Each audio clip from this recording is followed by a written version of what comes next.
Buongiorno o buonasera a chi vorrà guardare questo video in qualunque momento della giornata voglia farlo.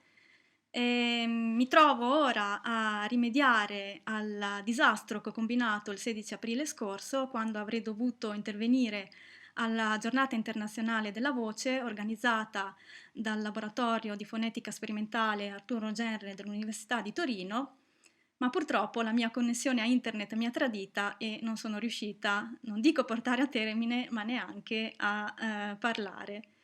E quindi ringrazio gli organizzatori che mi consentono così di recuperare il mio intervento e spero che venga un video guardabile, dato che non sono abituata a fare questi lunghi monologhi davanti al computer. Comunque farò del mio meglio.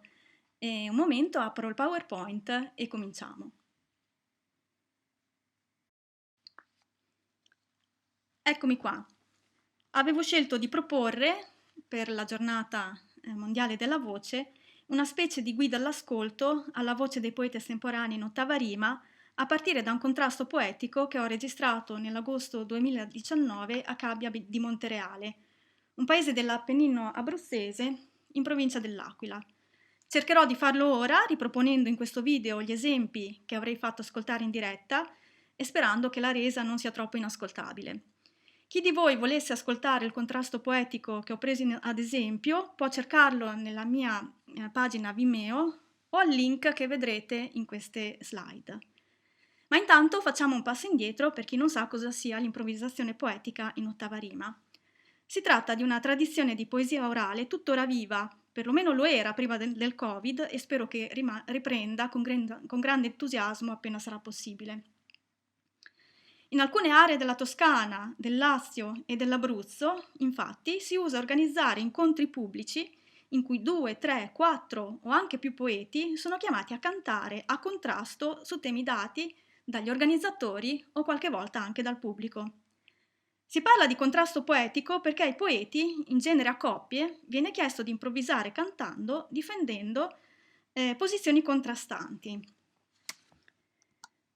Vi riporto qui la definizione del contrasto che si trova nel Trattato degli ritmi volgari di Gidino da Somma Campagna, scritto negli anni 80 del Trecento e che ci è pervenuto in un manoscritto ora alla Biblioteca Capitolare di Verona. Non intendo qui soffermarmi su questioni storiche, ma ho scelto questa definizione perché credo sia interessante ricordare come la pratica del contrasto poetico cantato in ottava rima abbia per secoli vissuto parallelamente alla poesia scritta. Allora leggo questa definizione in italiano moderno. Contrasto è quando due compagni, cantando, parlano l'uno contro l'altro di una stessa materia. Il primo che comincia è chiamato opponente e il secondo rispondente.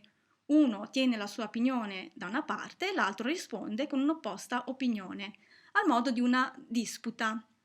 E ciascuno di loro canta una stanza del detto contrasto, la quale stanza può essere di 8 versi di 11 sillabe ciascuno. A Cabbia, quella sera, Pietro de Acutis e Marcello Patrizzi erano chiamati a cantare sulle montagne dell'Abruzzo, Gran Sasso e Maiella. Qui nella foto potete vedere Pietro col cappello e Marcello a fianco. Coperto dall'alberello è Nando Giammarini, che aveva organizzato la serata e definito i temi dei contrasti. Il ruolo dell'organizzatore della serata poetica è molto importante perché la scelta dei poeti e degli argomenti, dei temi da affidare ai poeti, se è fatta conoscendo i poeti e sapendo su cosa sono bravi a cantare, assicura la buona riuscita dell'incontro poetico. I poeti cantano nel metro dell'ottava rima, in particolare della cosiddetta ottava toscana. Quindi cantano ciascuno strofe di 8 endecasillabi con rime AB, AB, AB, CC. A garanzia dell'improvvisazione, cioè per evitare che i poeti cantino ottave memorizzate, il secondo poeta deve riprendere l'ultima rima lasciata dal poeta che precede, e questo è appunto il cosiddetto obbligo di rima. Vedete qui la trascrizione delle prime 3 ottave del contrasto che ascolteremo tra poco, in cui ho messo in evidenza le riprese della rima in rosso. Si tratta di 3 ottave di endecasillabi piani Nell'ottava rima, infatti, in qualche rarissimo caso ho ascoltato cantare endecasillabi tronchi, ma mai endecasillabi sdruccioli, quindi tendenzialmente si usano endecasillabi piani. Propongo ora l'ascolto di alcune ottave. Non ascolteremo il contrasto per intero, chi vuole può andarlo a cercare nella mia pagina Vimeo all'indirizzo che vedete qui. Noi ascolteremo due momenti del contrasto, due momenti che ho selezionato. E per entrare nel vivo di questa pratica cominciamo con le prime 3 ottave, dove i poeti descrivono i luoghi su cui sono cantati a cantare. Come potete vedere dalla trascrizione, Pietro costruisce la prima ottava attorno a dei toponimi, Campo Imperatore, Prati di Tivo, Monte San Franco. Marcello, nella sua ottava, si concentra sullo spettacolo che offre la Maiella, illuminata dal sole in primavera. Pietro riprende la suggestione della luce per descrivere il paesaggio offerto dal Gran Sasso all'alba e al tramonto. Lo vedremo meglio nel dettaglio successivamente, ma intanto potete cominciare a prestare ascolto al fatto che la melodia su cui si canta l'ottava corrisponde a 4 versi e viene poi ripresa nei successivi 4 con variazioni più o meno significative. Qui per esempio vi ho riportato, attraverso la visualizzazione fornita da un software commerciale, la forma d'onda e il sonogramma della prima ottava cantata da Pietro, in cui nella linea blu vedete i profili melodici impiegati che appunto è possibile visualizzarli estraendo la frequenza fondamentale. E in giallo le righe gialle indicano i respiri tra un verso e l'altro. A sinistra avete la prima quartina e a destra la seconda. La melodia impiegata dai poeti li aiuta a cantare ottave corrette. Una volta infatti che ci si è abituati a coordinare i profili melodici con la suddivisione dell'endecasillabo in emistichi, caratterizzati da sequenze di sillabe toniche ed atone, la possibilità di errore nella costruzione dell'endecasillabo diminuisce notevolmente.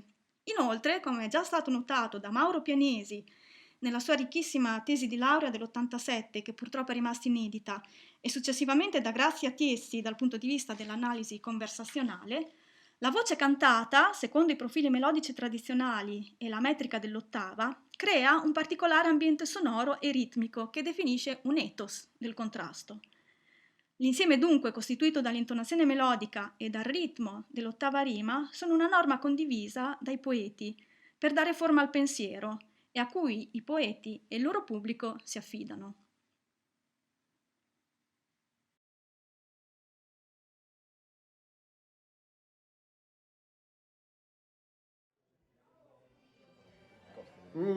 Miala sopra i monti, quasi a far terrore.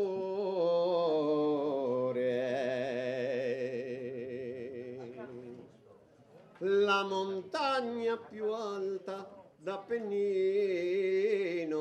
spesso fa l'ombra a Campo Imperatore oppur Prati di Divo lì vicino.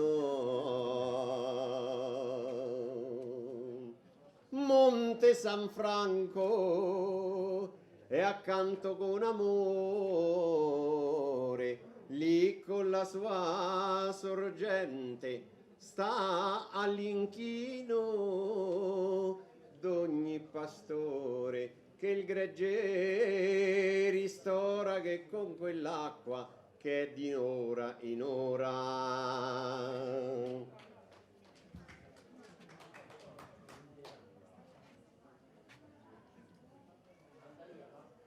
Quando la primavera ricolora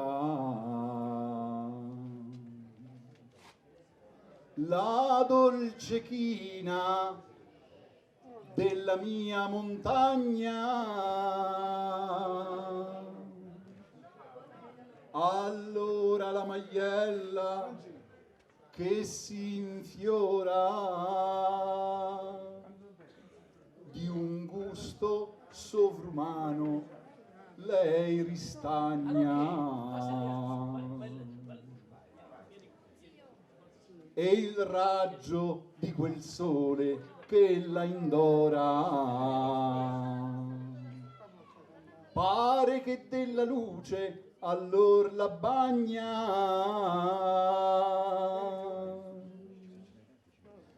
dominando la valle sul Montina, mentre al Gran Sasso quasi lei si inchina. Quando lo vedi di prima mattina,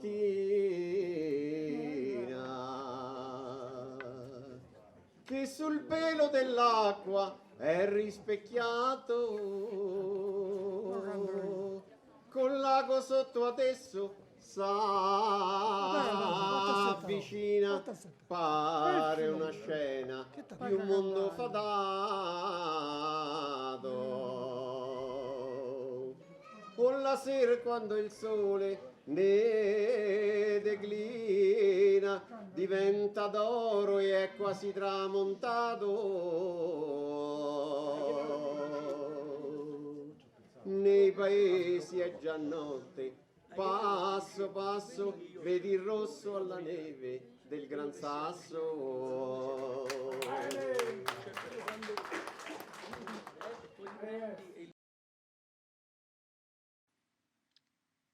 Allora, vi propongo subito la visione anche del secondo video. Sono 4 ottave che parlano del rapporto del Gran Sasso e Maiella, le montagne su cui Pietro e Marcello sono chiamati a cantare, con gli umani e gli animali. Il viandante che si riposa all'ombra del faggio nella prima ottava cantata da Marcello, nella trascrizione che vedete qui, il corvo, l'aquila e le sorgenti che ricorda Pietro nell'ottava successiva. La Maiella, tuttavia, è anche un luogo connotato da una particolare sacralità. È infatti frequentata dai eremiti e fra questi vi fu quello che divenne Papa Celestino V. È Marcello a ricordarlo a pochi giorni dalla festa della perdonanza celestiniana che si sarebbe svolta nella Basilica di Collemaggio all'Aquila a fine mese. Questo contrasto si è svolto appunto il 19 agosto, 10 giorni prima. Pietro allora interviene su Celestino V, citando Dante, ma modificando il celebre verso sul Papa che fece il gran rifiuto, perché, sostiene Pietro, non fece per viltà del gran rifiuto. Celestino V, sostiene Pietro, era una persona per bene. Sicuramente non era un uomo astuto, ma preferì ritirarsi piuttosto che scendere ai compromessi che la sua posizione di pontefice gli richiedeva e decise di tornare al suo monte. E allor qui lo facciamo quel tributo, la splendida montagna che è abruzzese porta davvero a tutti il suo saluto, specie al passeggiatore più cortese, che quando è stanco gli porge un aiuto. L'ombra di un faggio gli si fa palese, gli si rinfranca il cuore con la mente e nuova vigoria nel corpo sente. Ecco le rime su tal monti attente.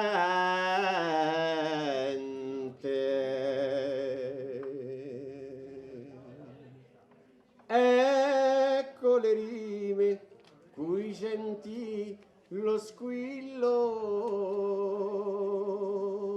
del corvo che poi viene dal Zirente oppur l'aquila dal mio Terminillo.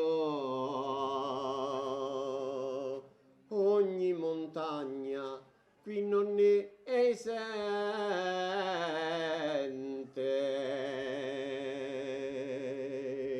ed ogni fonte manda lo zampillo, basta che sai cercarla alla radura trovi il rinfresco di madre natura.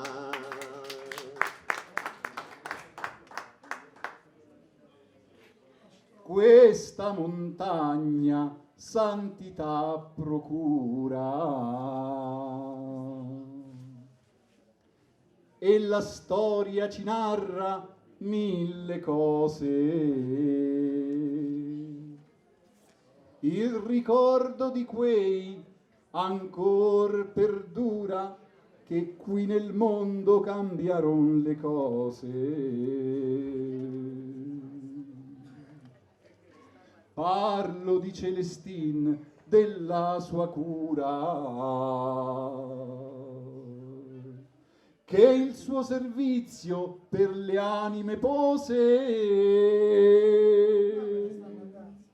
e a cui tra un po' si rende il grato omaggio, poiché riposa là nel Colle Maggio. Venga alla forza sua l'estremo raggio, non fece per viltade il gran rifiuto, ma quando a Roma lui fece un assaggio alle forze più estranee restò muto, quindi al suo monte riprese l'ingaggio.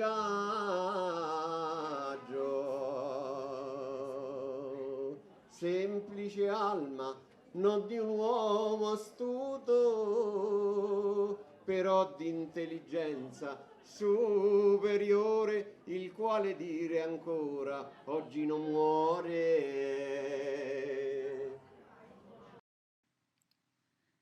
Quando si prende in esame l'intonazione musicale dell'ottava rima, conviene tenere presente alcuni aspetti. È utile ragionare in termini di profili melodici e non tanto di altezze definite, perché trattandosi di canto a voce sola e basato sostanzialmente sull'espressione di un messaggio poetico, non si richiede ai poeti il rispetto di altezze ben definite. È utile invece definire intervalli chiave che fanno da punti di appoggio per la voce cantata. Gli intervalli di quinta, quarta, ottava e seconda rispetto alla tonica di riferimento, al suono finale delle ottave, sono stati riconosciuti come intervalli chiave non solo nella poesia estemporanea in ottava rima, ma anche nel canto lirico monostrofico a voce sola. E molto utile da questo punto di vista, secondo me, è ancora il volume che Tullia Magrini e Giuseppe Bellosi hanno pubblicato nell'82 sul canto lirico e satirico in Romagna. Nell'ottava rima è particolarmente interessante studiare in che rapporto si pongono tra loro i suoni finali dei versi, dato che corrispondono alle rime. Non è raro, in poeti che condividono lo stesso registro vocale, che il suono finale dei versi primo, quarto, quinto, ottavo, che qui chiamiamo tonica, venga ad essere lo stesso per entrambi i partecipanti al contrasto poetico.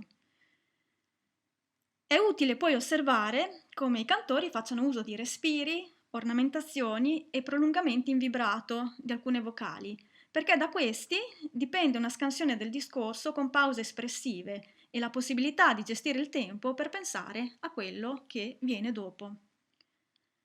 Chi si è occupato dell'analisi dei profili melodici dell'ottava rima in passato, e in particolare mi riferisco a Diego Carpitella, Mauro Pianesi, Maurizio Agamennone, hanno fornito delle indicazioni di base che qui riassumo brevemente. Come ho già detto, la melodia corrisponde a una quartina dell'ottava e viene ripetuta nella seconda quartina con variazioni anche significative. Il canto è prevalentemente sillabico e dà priorità alla comprensione della parola cantata. I profili melodici impiegati sono tendenzialmente discendenti nel primo, secondo, quarto, quinto, sesto e ottavo verso e rettilinei nel terzo e settimo. Noteremo però delle differenze molto significative nelle realizzazioni individuali. L'estensione della voce è compresa generalmente nell'ambito di un'ottava o poco più. Normalmente i poeti fanno brevi pause dopo il primo, secondo, quarto, quinto, sesto verso, mentre i versi terzo e quarto, settimo e ottavo sono cantati di seguito senza soluzione di continuità. Del resto è tra settimo e ottavo verso che si colloca la rima baciata del distico finale, che viene poi lasciata al poeta che segue. I sonogrammi che qui vedete sono tratti dall'ottava sulla sacralità della Maiella di Marcello Patrizzi ed è in prima battuta attraverso la sua voce che andremo a vedere più da vicino questi elementi che vi ho appena descritto.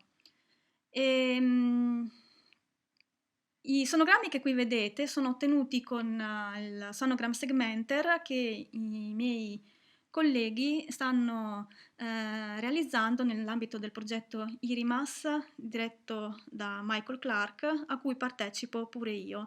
Questa è una versione iniziale del Sonogram Segmenter e presto avremo uno strumento più interessante, ma al momento appunto uso questo e spero che possa essere utile per visualizzare i profili melodici dei poeti, utile anche a chi insomma non ha particolari competenze musicali.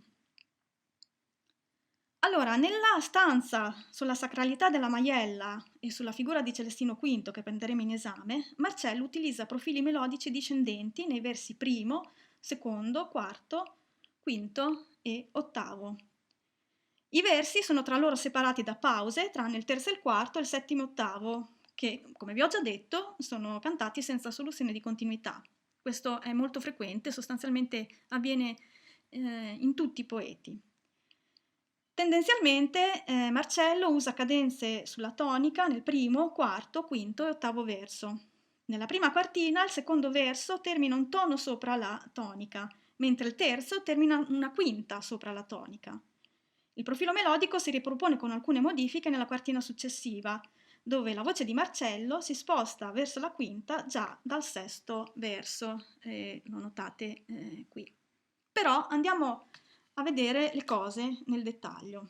Se riascoltiamo la sua ottava verso per verso, possiamo osservare come in realtà i profili melodici sono costituiti quasi sempre da due emistichi separati da un respiro. Tali emistichi seguono in genere la suddivisione dell'endecasillabo in due parti, secondo la definizione di endecasillabo A maggiore e A minore, che nei manuali di metrica ci pare a volte un po' scolastica, ma che nell'endecasillabo cantato invece letteralmente dà respiro al verso. Il primo verso, per esempio, questa montagna, santità procura, prevede un respiro dopo il primo quinario, questa montagna, lo vedete chiaramente qui, il respiro. Questa montagna è appunto il soggetto della frase, che viene separato con un respiro dal complemento oggetto santità, seguito dal verbo in fine di verso. Il verbo è procura e determina poi la rima. Si tratta di un profilo melodico costituito da due frammenti discendenti. Caratteristica di Marcello è l'uso di una melodia scarna, sillabica, priva di ornamentazioni, con il prolungamento della vocale atona in fine di verso nei primi due versi di ogni quartina, con al massimo un breve mordente o una nota di volta. La vedete qui? Marcello usa spesso glissandi nell'incipit dei versi, come si nota chiaramente all'inizio appunto di questo verso. Tendenzialmente gli endecasillabi cantati dai poeti estemporanei in ottava rima hanno ictus sulle sillabe pari. Tuttavia Marcello, quando necessario, riesce a controllare con glissandi e appoggi gli accenti che cadono su sillabe dispari, come appunto all'inizio del primo verso, in cui il dimostrativo questa, all'inizio, pone la prima vocale tonica proprio sulla prima sillaba. Ascoltiamo questo primo verso. Questa montagna santità procura. Il secondo è un endecasillabo A maggiore con un respiro dopo il primo settenario.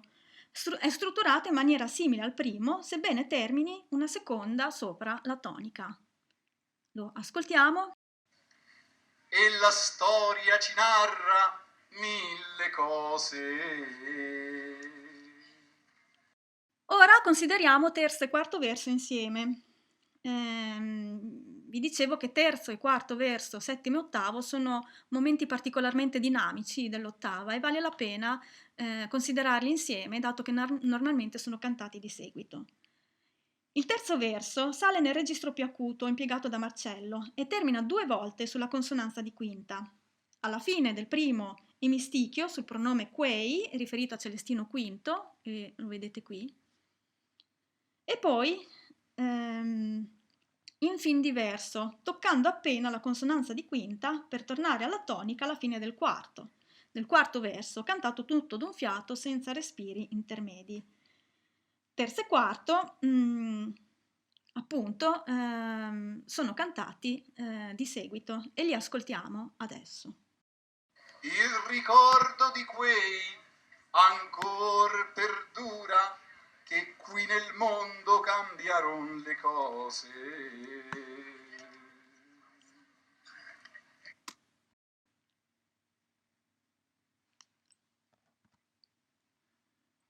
Lo schema visto fin qui si ripete nella seconda quartina, dove il quinto verso è quasi corrispondente al primo. Parlo di Celestin, della sua cura.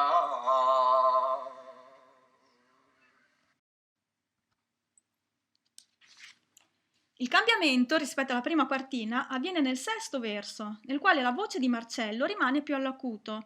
Anche il sesto verso di Marcello, infatti, cade sulla quinta, non toccata fugacemente come nel terzo verso che abbiamo ascoltato prima e nel settimo che ascolteremo dopo, ma viene preparata salendo all'acuto, attaccando il sesto verso appunto con un'ottava sopra rispetto alla tonica in cui aveva chiuso il quinto. È un verso importante questo, forse il più carico di tensione dell'ottava, poiché si rende merito a Celestino V e al suo servizio per le anime. Che il suo servizio per le anime pose.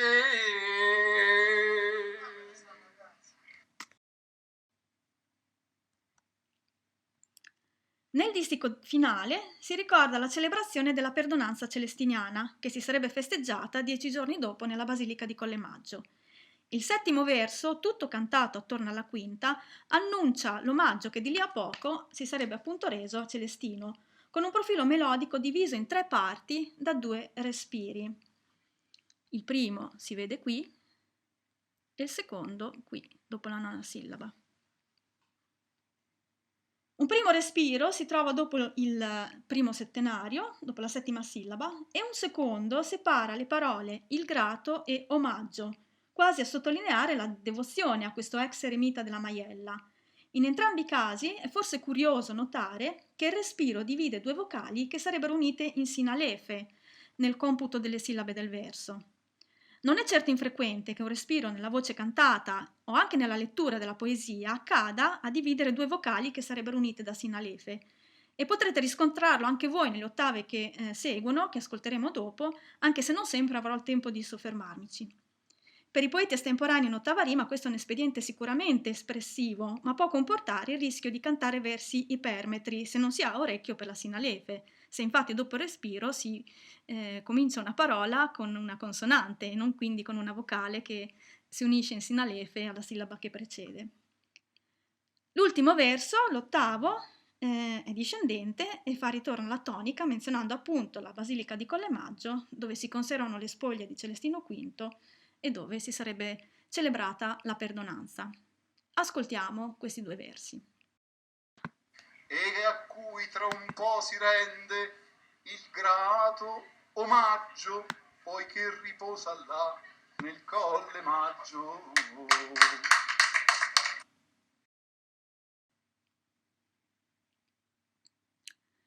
Nella varietà degli stili vocali che permette l'ottava rima, se Marcello usa il registro vicino al parlato, quasi un parlato che sostituisce alla prosodia l'uso di profili melodici costruiti sul modello tradizionale dell'ottava rima, Pietro fa un uso più elaborato della voce e delle possibilità di ornamentazione e di variazione dell'intensità e del timbro. Come vedremo in maniera un po' veloce, varia i profili melodici in maniera significativa, guidato a mio avviso dalla partecipazione emotiva al contrasto. È però una partecipazione emotiva tutta espressa nel canto. Infatti avrete notato, nei video che abbiamo visto prima, che i due poeti hanno una gestualità corporea molto contenuta. In questa circostanza, infatti, non si rivolgono al pubblico con movimenti delle braccia e del corpo, come invece a volte capita, o non accompagnano il canto con il movimento della mano o del braccio. Quasi fossero presi nell'immaginare il Grassasso e la Maiella, cantano estremamente concentrati, talvolta con lo sguardo rivolto in alto o altrove rispetto al pubblico. Cominciamo dunque ad ascoltare Pietro a partire dalla strofa in cui parla del corvo, dell'aquila e delle sorgenti delle montagne abruzzesi. È una strofa caratterizzata da un'anafora nei primi due versi, la trovate trascritta qui. L'anafora è "ecco le rime", che viene enfatizzata da un respiro che la separa in entrambi i versi da ciò che segue. Anche nello stile vocale di Pietro, infatti, il verso è suddiviso in emistichi. Nel primo verso, lo vedete qui, "ecco le rime" si svolge su un segmento rettilineo attorno alla consonanza di quinta. Poi il profilo melodico scende alla tonica con un ampio melisma in decima sillaba. Il melisma lo vedete qui. Prima del melisma, anche qui, si riscontra un respiro che divide una sinalefe, quella tra monti e attente. Respiro che consente appunto di prendere fiato prima del melisma della vocale tonica di attente. Ecco le rime su tal monti attente.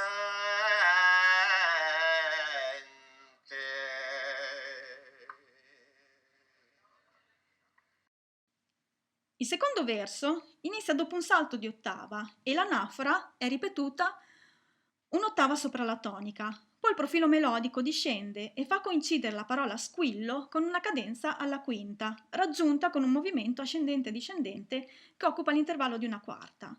Come nella seconda quartina di Marcello che abbiamo ascoltato prima, la voce di Pietro si pone già nell'area della quinta prima del terzo verso. Ecco le rime cui sentì lo squillo.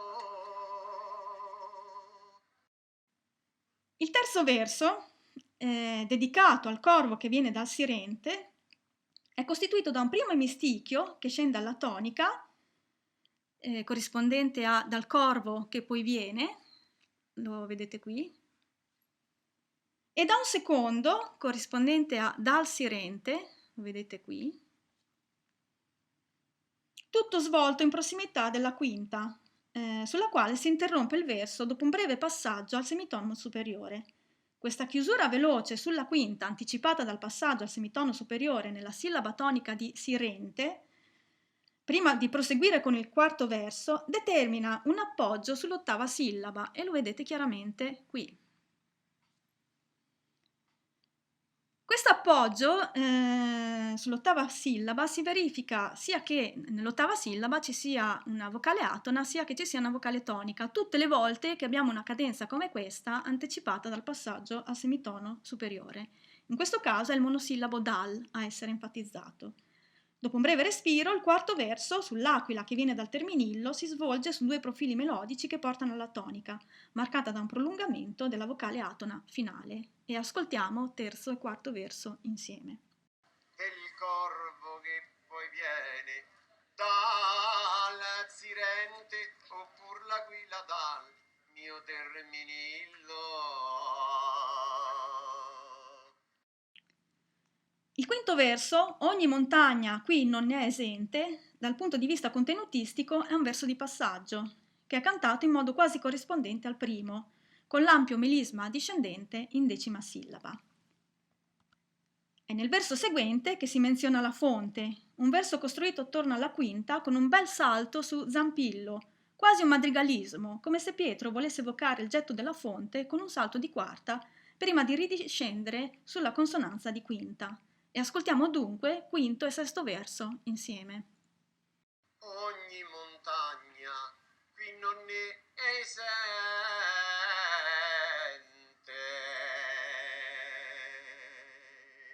ed ogni fonte manda lo zampillo. Gli ultimi due versi dell'ottava, sulla radura, dove è possibile trovare la fonte, che rima con madre natura in chiusura dell'ottava, si svolgono in maniera molto simile ai versi terzo e quarto, con l'appoggio sull'ottava sillaba nel terzo verso, prima della cadenza alla quinta, col passaggio al semitono superiore. In questo caso, ad essere enfatizzata in vibrato, è la sillaba atona di alla. Basta che sai cercarla, alla radura trovi il rinfresco di madre natura. Chi conosce Pietro l'ha già ascoltato cantare in questo modo, però nelle ottave iniziali di questo contrasto, quelle che abbiamo ascoltato nel primo video, Pietro mette in atto delle varianti molto interessanti. Provo a farvele notare. Mi riferisco alla sua seconda ottava, quella in cui descrive il Gran Sasso all'alba e al tramonto. Vi ho riportato qui la prima quartina di quell'ottava. Se andiamo a riascoltare questa ottava, noteremo che Pietro comincia i primi traversi della prima quartina, all'acuto, un'ottava sopra la tonica. Adesso forse non è molto intuitivo, comunque il primo verso con incipit all'acuto è qui, il secondo verso che si sposta immediatamente all'acuto è questo, e il terzo verso con un incipit all'acuto lo vedete raffigurato qui. Lo schema delle cadenze nella prima quartina è quella che abbiamo già osservato: tonica, quinta, quinta preceduta dal semitono superiore con appoggio sull'ottava sillaba e tonica. Tuttavia questo incipit su registro acuto, che porta a costruire i primi tre versi con ampie arcate discendenti, risulta estremamente espressivo e aumenta la tensione emotiva della descrizione del massiccio del Gran Sasso all'alba che si specchia sul lago di Campotosto. Ascoltiamo ora questa prima quartina. Quando lo vedi di prima mattina, che sul pelo dell'acqua è rispecchiato, col lago sotto adesso s'avvicina, pare una scena di un mondo fatato.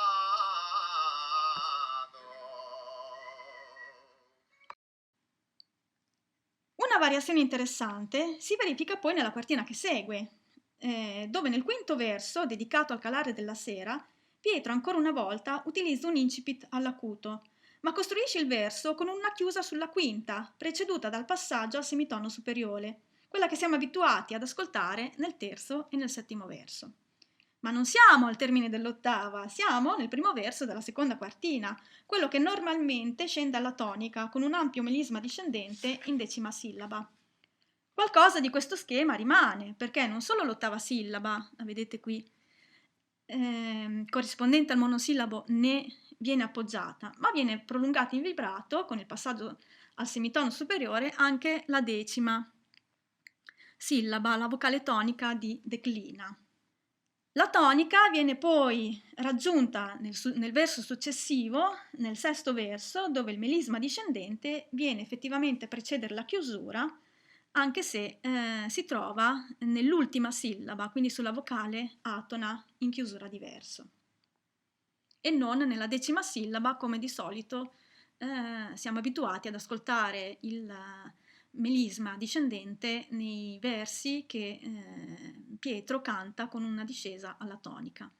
Con la sera quando il sole ne declina, diventa d'oro e è quasi tramontato.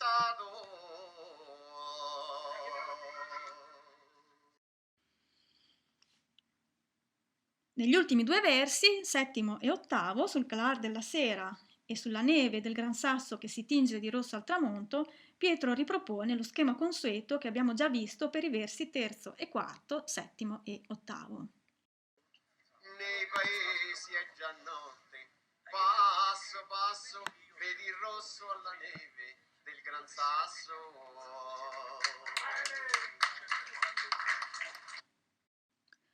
Un'altra variante molto interessante la riscontriamo quando Pietro cita il verso di Dante su Celestino V, negandolo, quando canta non fece per viltà del gran rifiuto. Andiamo a vedere nel dettaglio. Si tratta dell'ottava che segue a quella di Marcello che abbiamo analizzato prima. Nello stile dei poeti dell'Appennino della provincia di Rieti e della provincia dell'Aquila non è infrequente usare anche cadenze una quarta sotto la tonica, e Pietro lo fa spesso. Tuttavia in questo contrasto abbiamo visto la sua voce esplorare il registro più acuto. Solo in un caso Pietro scende al di sotto della tonica, ed è proprio nel verso in cui nega l'opinione di Dante su Celestino V. Venga la forza sua all'estremo raggio, si augura Pietro all'inizio di quest'ottava, nel primo verso, articolandolo con un profilo discendente che dalla quinta va verso la tonica, con l'ampio melisma discendente in decima sillaba. Ma a questo punto Pietro sente di dover negare l'idea corrente su Celestino V e lo fa con passione. Lo capiamo dal fatto che non c'è la consueta pausa tra il primo e il secondo verso. Il secondo è attaccato quasi di seguito. Dopo un brevissimo respiro, il secondo verso, non fece per viltà del gran rifiuto, termina appunto al grave, una quarta sotto la tonica, dunque dando un rilievo particolare, anche dal punto di vista del registro vocale, alla citazione dantesca. Venga la forza sua, l'estremo raggio, non fece per viltà il gran rifiuto.